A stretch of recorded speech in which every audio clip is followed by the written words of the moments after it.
Dahil wala nga akong pasok ngayon, tara samahan niyo akong kumain ng pastel dito sa tinitigilan ko sa may village dito sa Holy Family sa Taguig. So let's go!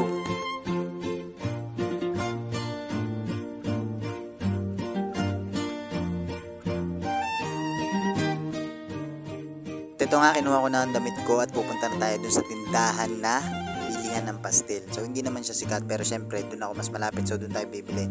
Yung mga pastel kasi na sikat dito syempre malalayo yun. Pero syempre andito na tayo, dito na muna tayo pumunta. So let's go! Yan mga lods, bago nga pala tayo bumaba, sinilip ko muna sobrang init. Syempre, bababa pa rin tayo. Ayan, nandito na tayo sa baba. Papakita ko lang din sa inyo, may school nga pala dito. Malapit lang din dito sa tinitigilan ko. Ayan, school siya. Tsaka court din siya. Ayan, laruan din, basketball lang din siya dito. Pero minsan lang ako pumunta dyan.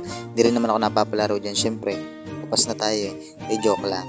Ayan na mga lods, dito nga pala andang papunta dun sa tindahan na bilihan ng pastil na 25 pesos nang isulit na.